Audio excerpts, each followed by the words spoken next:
solo. Hi Barbie. I don't even know if that was in frame.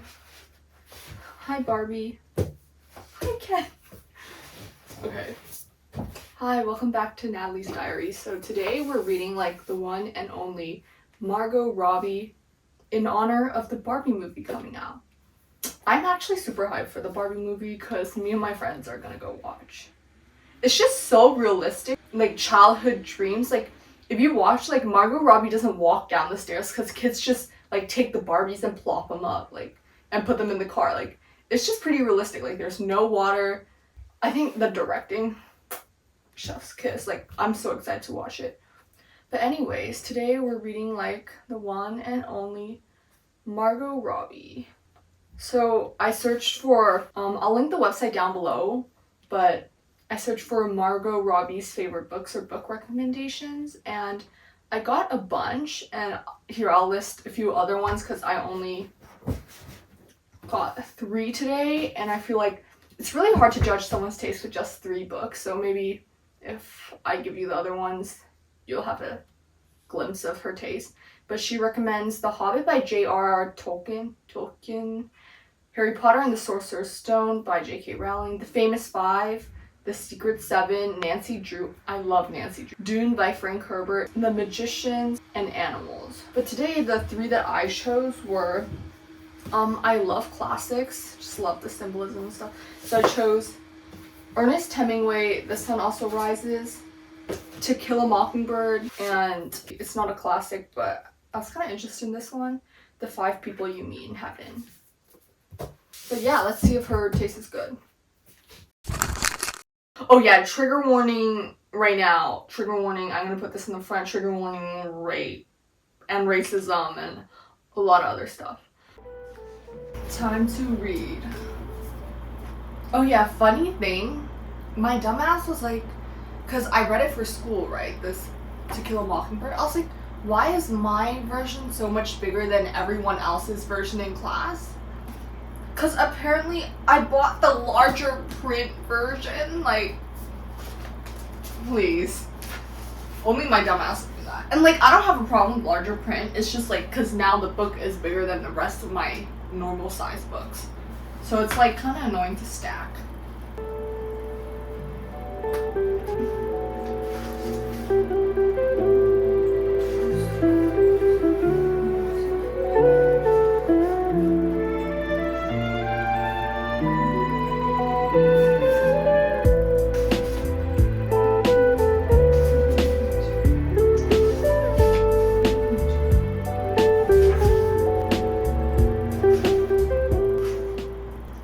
Oh my god, Miss Caroline? Okay, wait till you meet Miss Caroline. She low-key just feels like, I don't know who's the smartass here at this point. Yeah, Miss Caroline, the teacher, literally pissed me off too. Like, I feel like Jean Louise was probably a little bit of a smartass, but she just low-key acted like a smartass. It's like, is someone texting me? Oh.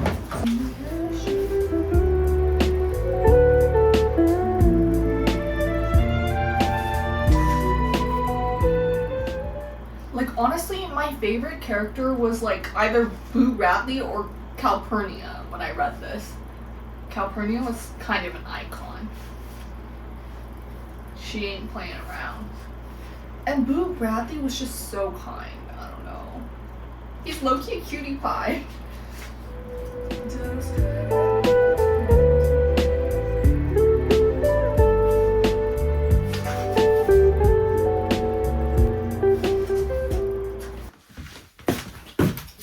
So I'm just gonna film all my reviews here, but Miffy's here to say hi. Here, I'll sit closer to here so you guys can see Miffy. But Miffy will be here for all my reviews. Okay, so the first book I read, To Kill a Mockingbird. Now, I give this one a flat 3 out of 5. And like, just for like reference, I don't really, never given anything a 5 out of 5 because in my mentality, nothing can ever be perfect. There's probably something wrong with me, but that's just how I do it. So just for reference, in case everyone's like, oh, like, it must be a shitty book. Oh, like, or harsh. But I'm just kind of a harsher judge. To me, like, 4 stars, 4.5 stars is a 5-star book. But To Kill a Mockingbird, this story is told in narration by a little white girl named Scout, and it's based after the Great Depression, I believe. They're essentially in Macomb, Alabama, and Scout Finch, and she lives with her brother Jem and her father Atticus. And to me, it's like a white protagonist story, white hero story. I feel like it was just a little cliche for me. Maybe this was revolutionary when it came out in like the 1960s, but to me it was just a little cliche. And also I read this in freshman year of high school. I'll read you the essay I had to write on this. I didn't really like it then, and I didn't really like it now. I had a friend who was like, she's super progressive, I'd say. We essentially read Of Mice and Men in sophomore year, and we were arguing about how, I was like, Of Mice and Men is way better. Like, to me, what a classic is the symbolism, the themes, and she was just like, but this one, like, was so much more, like, I feel like it was just a little too woke. Like, she was just too woke. Like, her justification was just woke to me, and I was just like, one of the, like, most popular quotes of this book is, like, maybe it's just because this stuff's already been drilled in my head since, like, elementary school. It just, I can't believe we had an argument. Like, she was like, this is so much better. Like, she was like, Of Mice and Men totally sucks. It's white. Like, no progressive. Like, they didn't feature LGBTQ. They didn't feature, like, girl. Like, it's a classic. Yes, there are many classics that are hugely problematic. And if we take, like, classics by the problematicness, probably more than half the classics wouldn't exist due to the problematic contents inside or the problematic author themselves. Okay, let's just search up, like, popular quotes of To Kill a Mockingbird. There was one that I just, like, I get it, but I don't get it. Like, oh, here's the one I hate the most. Like, I get the idea. I don't know what's off to me about this book, but you never really understand a person until you consider things from his point of view, sir, until you climb into his skin and walk around in it. It was just basically, like, put yourself in someone's shoes, but, like, I've been hearing this thing since kindergarten. I don't know, I'm just sick of it. Like I said, we follow Scout, who's a really young child, and essentially her father's a lawyer named Atticus, and there's a black man that is falsely accused of, his name is Tom Robinson, and his father defends him.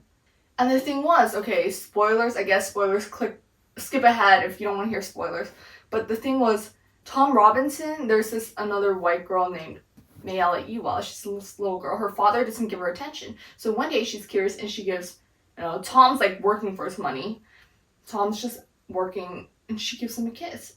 And then, because, I believe she got caught, she blames Tom. And then Tom is now, he has to go to trial. And he didn't even do shit. Like, it's so saddening when I got to that part. Guys, I have found all my To Kill a Mockingbird stuff. Maybe I'll, like, put on the screen, like, oh, I had a Macomb Tribune project for my final. Let me just read you some of this. Tom Robinson accused of rape. Robinson rape case summary with testimonies from the witness, plaintiff, and defendant. Guys, check out this candle. Is it in frame? Yes. It literally smells like a library, but I don't want to light it because I can't find my lighter. The bloomers are so cute.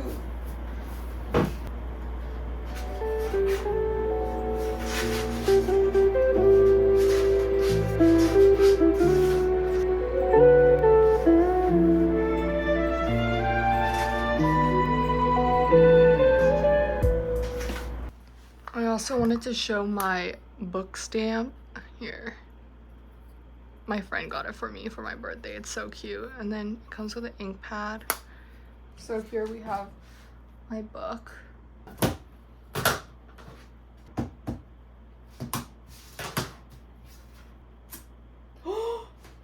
Thank you. Yes. Okay. Here it is.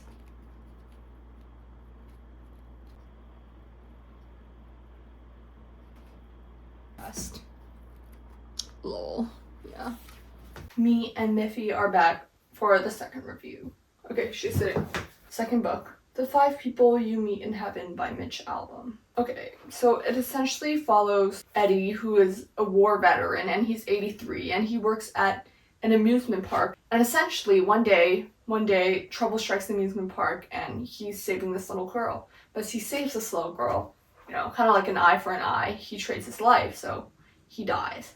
And essentially when he gets to heaven, he meets 5 people that have had an effect on his life, whether it's big or small, come narrate how his life went. I feel like it's kind of like his life's biggest questions are answered. You know how like Ebenezer Scrooge, they take around and they're like, look at what you've done. It's kind of like that. And I feel like it's another journey of self-discovery, and it's quite eye-opening because it's told from other people's perspective and not his own, so he kind of learns like different sides, like I did that, like I had an impact on that. Like it's a lot of things you don't realize because it's not told from his perspective. So it says, heaven is not a lush garden of Eden, but a place where your earthly life is explained to you by 5 people who were in it.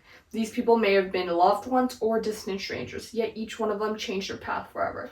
I think that kind of captivated me and intrigued me to read it. Album's writing is quite dreamlike. Like you do feel like you're in a state of like semi-unconsciousness. You know, like when you're sleeping and you're having dreams, kind of like that feeling. I feel like each story, like there are 5 different stories, right? Because there's 5 people as he goes on, and they each told like a different.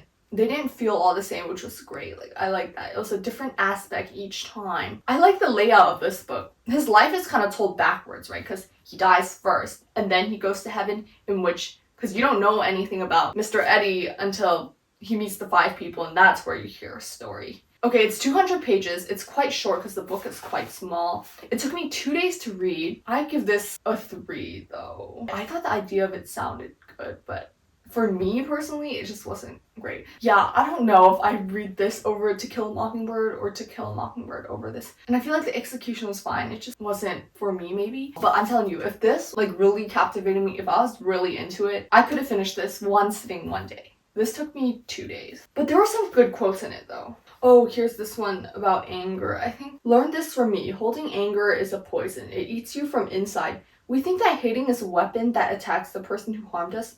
But hatred is a curved blade, and the harm we do to ourselves.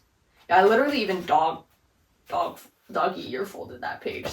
I don't know, maybe we don't have the same taste. Also, funny thing, I was reading, like, I always like to Goodreads reviews to see if, like, maybe, like, other readers liked it, right? Someone was like, y'all are just bitching, giving this. It's either 1 star or 5 star for many people, okay, if you look at the reviews. Okay, so essentially, the 5-star reviews are like, y'all are just mad and giving this 1 star because the author, like, badmouthed J.K. Rowling. And Harry Potter, like, fans are, like, super, like, protective. And then, let me just read this 1-star review, which is low-key funny. What Providence. I just remembered this book after I read some holier-than-thou pretentious bullshit Mitch Albom wrote about Harry Potter. Mr. Albom Winfrey seems to think the mass marketing of Harry Potter has ruined the theoretical lives of such figures as Winnie the Pooh, Clifford, Curious George, etc. Despite that, his own shitty books have been thrust upon the world under the same kind of marketing blitz. Like, they're not bad, they're just, like, quite average. And you got cheesecake and Oreo.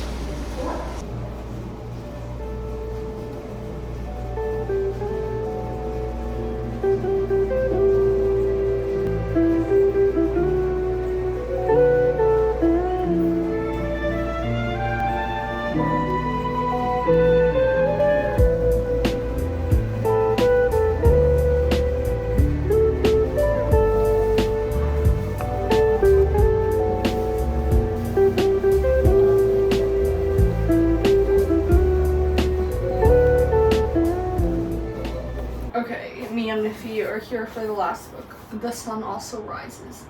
Okay, I'm gonna be honest, this one might be my favorite out of the 3 that I've read, and even this one I give it like 3.2.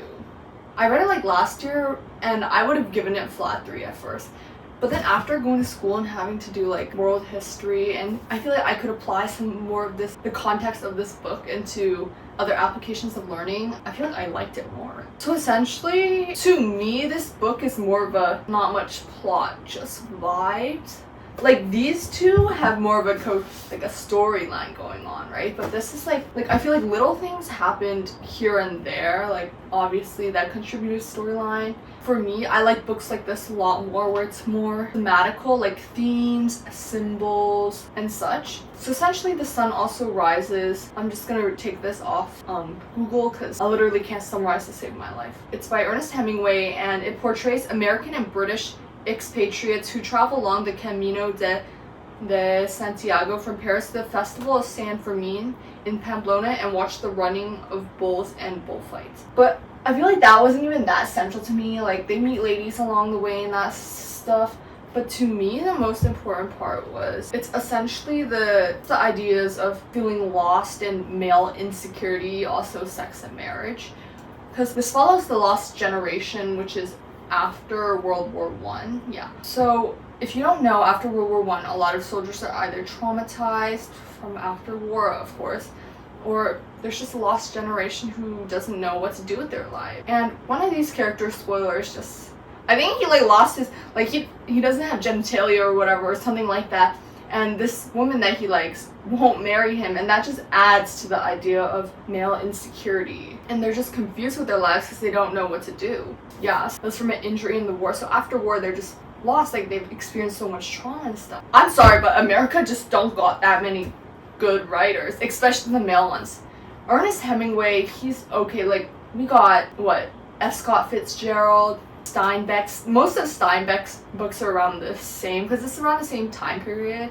It's like 1920s, Great Depression, after World War I, Lost Generation. I feel like Hemingway does Lost Generation the best. But I read Great Gatsby for junior year, well last year because I'm going senior year too. And did you know they were friends? And that's just funny. Just imagine like two great writers, like they are friends sitting at a cafe together. But yeah, it was just a lot more like thematical, if you can't tell already.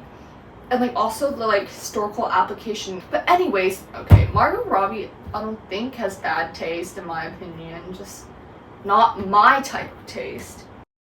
Okay, so ending, if I were to rank these in total, number 1 with a 3.2. They're technically tied, but if I had to choose which one I had to read again, I'd read this one, The 5 People You Meet in Heaven, over this one because there was just too much work around this one and it just didn't live up to the hype for me. And so yeah, thanks for watching.